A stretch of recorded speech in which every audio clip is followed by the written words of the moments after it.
Alright guys, good morning. So I know that motivation is like the new topic that everyone is going to be talking about, especially as we are heading into the new year. So I wanted to give you a little bit of tips and pointers about motivation.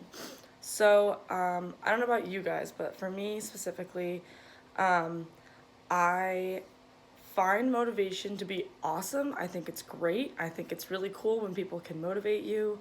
And it's really easy to get motivated, especially when you're just starting out something. But when things start to get hard is usually when people become unmotivated. Um, and I'm not discrediting that. I'm just saying that's a fact. Like most people, when things start to not really go their way, and they realize there's a little bit more of a challenge, like you start to lose weight, and then all of a sudden you hit a plateau, you become unmotivated because you feel like what you're doing isn't working, or you don't notice progress. And sometimes that can be hard, especially as an athlete.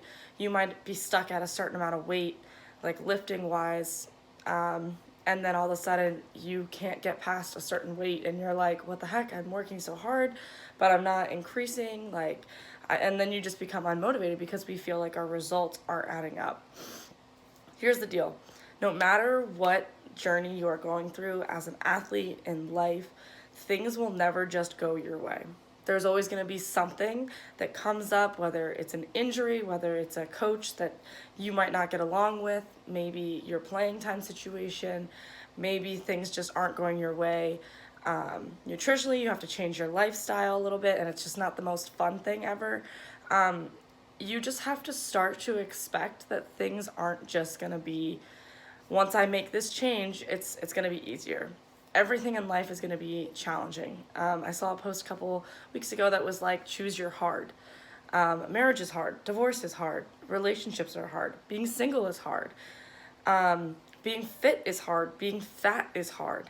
There's always going to be a hard, but you have to decide what hard you want to pick. If you're picking that hard life as an athlete, you are going to face several challenges, tons of adversity, and it's just going to make things feel that much greater when you reach your goal. So this is why it's really, really, really important to figure out what your why is. Why do I want this so bad? Why do I want to play at this school? Or why do I want a Division I scholarship? Or why do I want to play Division III at this school? Or why do I want these grades? What's your why? What's the reason behind why you want that so bad? I have a why as to why I want to go to the CrossFit Games, and that is what I fall back on those days that I'm like, for example, today I'm really sore. It's my test week. It's hard. It's challenging. But I know in the back of my head, it's only going to be harder. It's only going to get harder if I do go to the CrossFit Games. I'm going to be pretty sore at the CrossFit Games. Don't you guys think? The CrossFit Games is pretty challenging, right? So I can't think like, oh, I'm sore today, I'm just going to like step back on my testing. No, I have to accept the challenge. This is just part of it. And at the end of the day, you have to realize that you're just going to get stronger. Your challenges are going to get harder, but you are going to be built up for those challenges. So 2 books I recommend that have helped me a ton.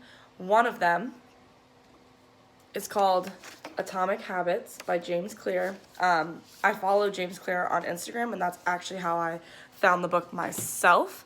But this book breaks down goals and systems, and it explains how to prepare yourself for success. You need to build a system that is going to prepare you for success. It's one thing to just set a goal, but then if you don't have a system in place to help you achieve that goal, you're not going to get to that goal. It's going to be way more difficult. We need to build our environment around us to make it easier for us to succeed, make it harder for us to give in to the days that we just don't feel like it. And it is important to have days where you take rest and stuff like that. Don't get me wrong, that is very important.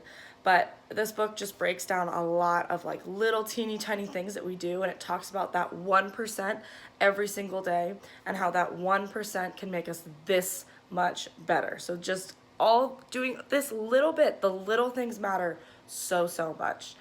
The second book, I don't currently have the copy in my hand, but it's called Can't Hurt Me by David Goggins. That book talks about having a calloused mind, and if you read it, you'll understand what I mean by that. But it just talks about how you're going to face people and you're gonna face challenges that are so hard. And no one's life is easy. Like I said, everyone has a hard thing in their life. But again, these books are just two things that have really, really helped me. Can't Hurt Me is what I read my senior year of college. And that got me through so much. I highly recommend getting the audiobook because he talks in between as well. And that just helps so, so much. When you are in any tough situation, just hearing how he deals with his situation. It's motivational, but it's also one of the first things he says is that motivation is BS. It is, because motivation is that first little bit of energy that you get, and then from there you have to do the rest yourself. It's discipline. It's building habits. It's building those little things. It's holding yourself accountable. And he's so good about not letting you take the easy road out, and instead you're choosing the hard path. You're choosing to just expect adversity. You're choosing to expect the challenge. You're loving the challenge. You have to learn to love the hard. Honestly, it's awesome. So I hope this helped you guys. If you have any questions, comment below. But yeah, I hope you guys liked that.